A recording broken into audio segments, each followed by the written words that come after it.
Howdy everyone. My name is Mahima Goyan. I'm from Group 13.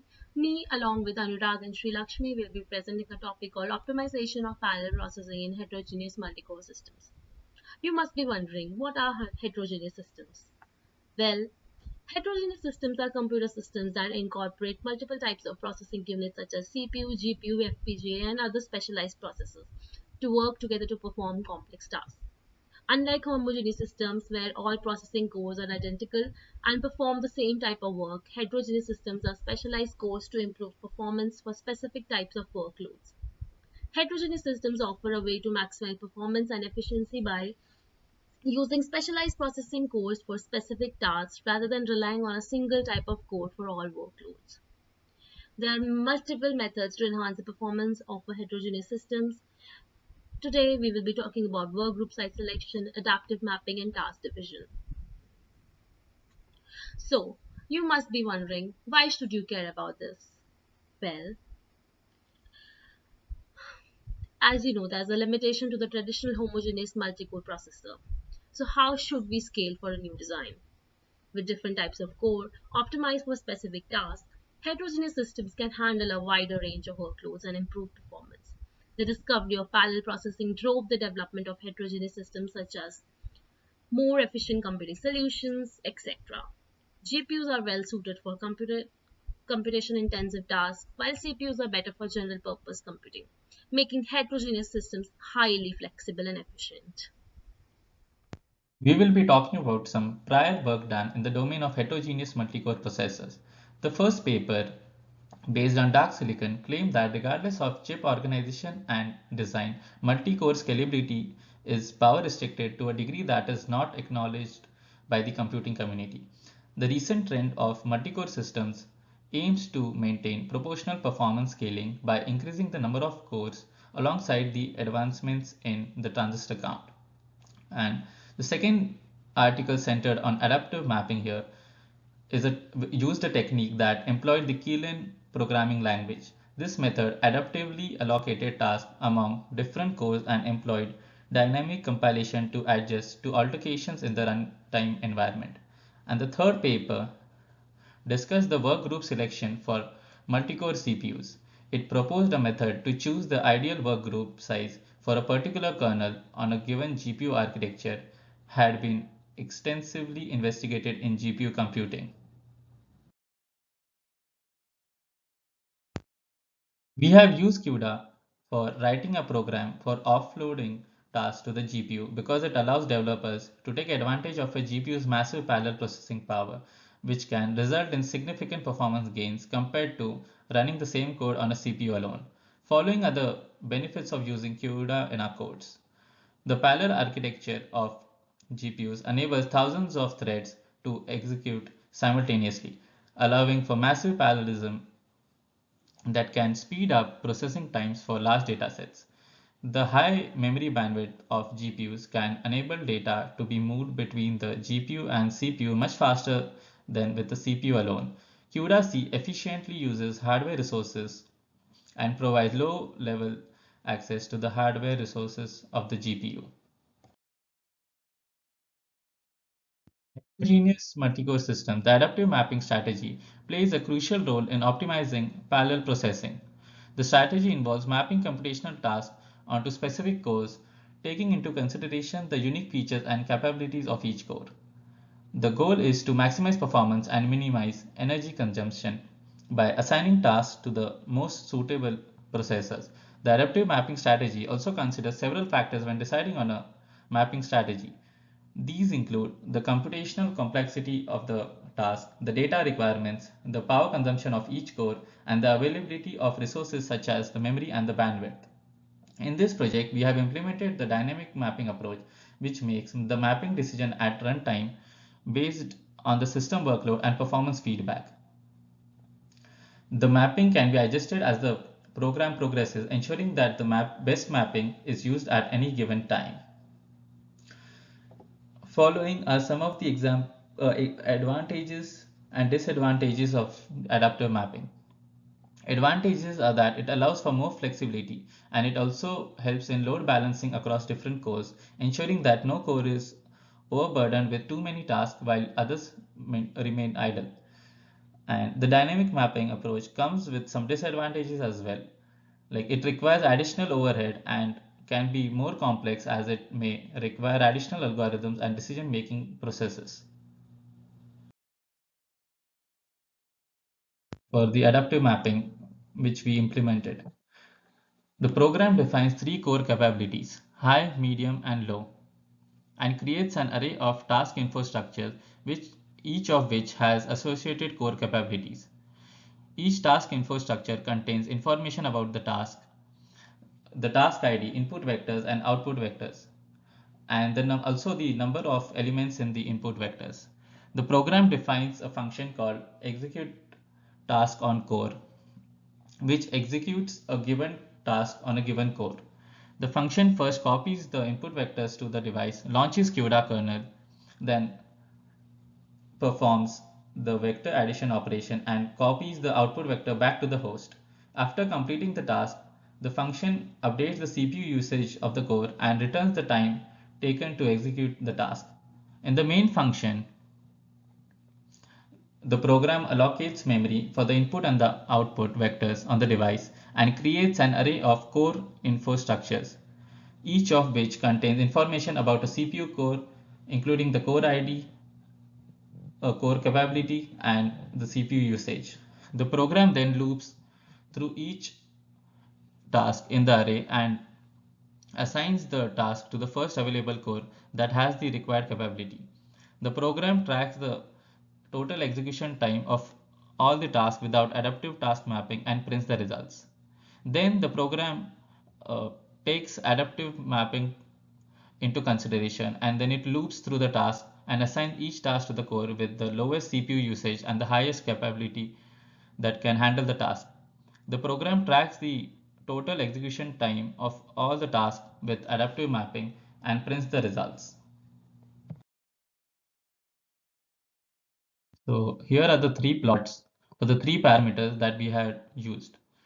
So one is vector addition, the other one is sorting, and the third one is matrix multiplication. In all the three graphs, the x-axis represents the execution time in milliseconds and the y-axis represents the size of the array. The red bar graph shows the execution time with adaptive mapping approach being implemented, and the blue graph shows the execution time without adaptive mapping. In all the three parameters, it is shown that the adaptive mapping approach has proved to be faster than the non-adaptive mapping approach. So, what is workgroup size selection? A workgroup size selection algorithm is a process used in parallel computing systems to determine the optimal number of threads to assign to a workgroup. A workgroup is a collection of threads that work together to execute a portion of parallelized tasks. The workgroup size selection algorithm takes into account factors such as available resources, the workload of the task, and the synchronization requirements between threads. It aims to find a balance between these factors that maximize the performance of the system. As anything, there's always a pros and cons to each algorithm. Talking about pros, this algorithm helps in avoiding load imbalance and memory contention. But due to the computation, it might have a higher overhead and there might be some manual tweaking required for some specific code and some specific application.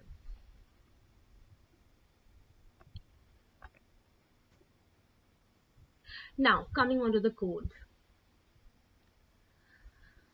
The code demonstrates the use of workgroup size selection algorithm to determine the optimal workgroup size for a vector addition operation on a GPU using CUDA. The vector add function is a kernel that adds two input vectors element-wise and stores a result in an output vector. The main function first prompts the user to enter the size of the input vector and then allocates the memory for the host and device input and output vector using malloc and CUDA malloc function. Next, the input vectors are initialized with random values using the rand function, and the CUDA memory function is used to copy the input vectors from host to device. Then the CUDA defines two variables, block size and numblock, to determine the size of each work group and the total number of work group required to perform the vector addition operation on the entire input vector. The code then iterates over a range of workgroup size, starting from 32 and doubling the size in each iteration until it reaches 1024.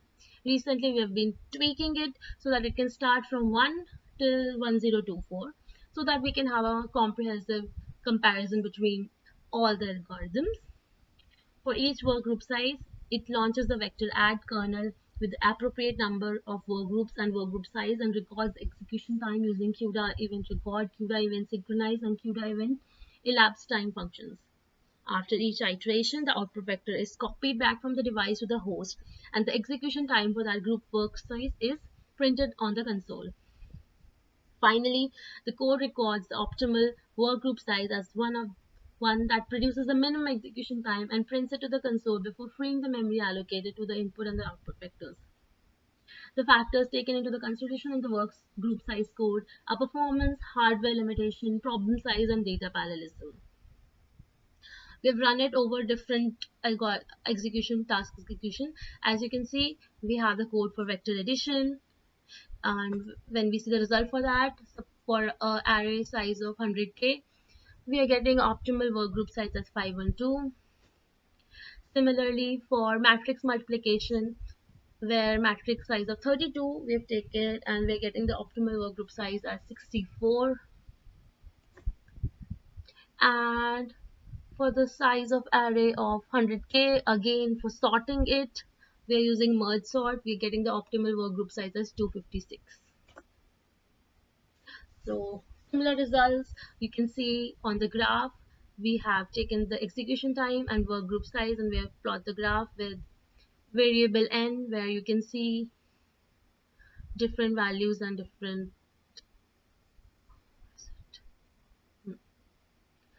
So let's talk about merge sort. For merge sort, there's a specific function which is a little different from vector addition and matrix multiplication. And merge sort, the code is implementing sorting using merge sort on CUDA architecture. The code defines two kernels, reduce and device merge. The reduced kernel performance reduction on an input array of float values. The kernel first loads the element from global memory into shared memory, computes the sum of elements in shared memory using a reduction algorithm, and finally writes the sum to global memory. The reduced kernel is used as a helper kernel in the sorting algorithm implemented by the device merge kernel. The device merge kernel performs a parallel merge sort on an input array. It operates on context object of type CUDA sort ctxt, which contains pointers to the source and destination arrays and other parameters needed for sorting. Now coming on to the third method, which is a task division. This essentially means splitting up of a task or a program among different cores. So in a heterogeneous environment, this means breaking up a given task, analyzing each part and mapping them onto either the CPU or the GPU based on the requirements of each section. So in a project, we have done an algorithmic division of task, which is to identify the parallelizable parts of the code or the parts of the code which require very high computation and then map them onto the GPU. So we have done this on three different algorithms, which is a merge sort, vector multiplication, matrix multiplication, and have compared the results of these. Now, there are a few pros and cons associated with this particular method. The pros being better utilization of resources leading to lower execution times. A GPU can be used for highly parallelizable workload, whereas a CPU can be used for other generic tasks. And cons being higher overhead and the algorithm that we have developed is not dynamic. Here in this slide, I'll be explaining the merge sort that we have implemented. So this particular merge sort works just like a normal merge sort would, except for the fact that merging is done parallelly rather than sequentially in a recursive manner. The distribution of the work will be as shown here. So first we split up this entire array into unmerged chunks and then start merging each sublist on the GPU. And we continue doing this until it becomes efficient to just do this merge on the CPU. So in our particular code, we are comparing the unmerged chunks to a scale factor of the CPU threads available. So this particular value of 32, we decided using trial and error method and calculating the computation time for each. So once after this while loop is done, we let the CPU do the rest of the merging. So one of the few things to be noted here is that the input data which needs to be merged on the GPU will have to be copied from the CPU to the GPU, and once after that is done, we'll have to copy the rest of the results back to the CPU. So this transferring of data between the CPU, GPU and vice versa will lead to a lot of overhead. And in this particular code, you can see we are using malloc and memcopy to do the allocation as well as the transferring of the data from the host to the device memory. So this particular algorithm is only efficient when the computational timing enhancement that we get by using a GPU is much, much more than the overhead caused due to this particular transfer. These are the results of the sort run. So this particular picture tells us the execution time for a heterogeneous sort for size 2 to the power 24, and we are comparing it to the standard sort, which is part of the C++ standard template library, the serial sort, and which will be run on the CPU, and also to thrust sort, which is developed by NVIDIA to run sorting on GPU. So as you can see, our sort is giving much better execution time when compared to either of these two. So thrust sort, the GPU sort, it works better for 8-bit and 16-bit integers, whereas the standard sort is having really good execution time for 32-bit integers and 32-bit floating point numbers. But the heterogeneous sort works better for all the four since it utilizes the capabilities of each core and split the task accordingly. These charts give the speed up for each of the different data types. So as you can see, the number of concurrent threads in CPU and GPU increases, we see a higher performance and speed up. This is because higher number of threads can further run concurrently, each doing different tasks on the same core. So parallel processing on multiple cores and parallelism on the same core, which scales up the performance. Another factor to be observed is as the array size increases, the performance increases. This is because GPUs can parallelize a larger dataset more efficiently. So here we are seeing the same kind of results for the matrix multiplication also, wherein as the size of the matrix increases from 128 to 4096, the speed up is increasing exponentially. But for vector multiplication, we are seeing some anomaly in the sense that for small to moderate vector array sizes, the serial execution seems to be much faster than the heterogeneous model. So this is because faster computation time that we get on using GPU is not compensating for the time and the overhead caused due to memory transfer. And this becomes feasible only after this point, that is in the range of 10 to the power of 10 elements. So this is one significant factor to consider when we are doing static allocation of tasks. It will not make sense to use GPU all the time just because computation is faster. The overall time needs to be considered and then the task must be divided and mapped to get a good execution time. So 2 points to be noted here, which we can observe is that as the vector size is huge and computation is significant, then use GPU. In all other cases, go ahead with the CPU. Coming to the conclusion, this is a speed up comparison for the three different methods on the three different algorithms, that is the vector operation, sorting, and then the matrix multiplication. So we have run the algorithms with the same input size and calculate the speed up for each. So as seen, the optimal work group size selection gives a much better speed up when compared to the other two, which is followed by the task division method and then followed by the adaptive mapping. One reason why adaptive mapping is not giving much speed up is because we are mapping the task among the same kind of cores. We are using the Grace cluster GPU nodes for this. And work group size selection gives better result because we are already parallelizing the task that is mapped to a GPU to use more threads. So these threads can now run concurrently, efficiently finishing up the task in less time. And over here, task division is performing worse in heterogeneous system for these input sizes for vector operation due to the overhead. So this was mentioned in the previous slide. So it's better to just use the CPU for this. The future scope of the project includes creating a comprehensive solution that includes all three of our methods. One thing to consider is the computational overhead to adaptively choose the best method or to combine all of the three for any kind of workload. So this said algorithm should also be made scalable and should be able to handle very large data sets and complex computer applications as well. So we have come to the end of our presentation. Thank you and have a great day.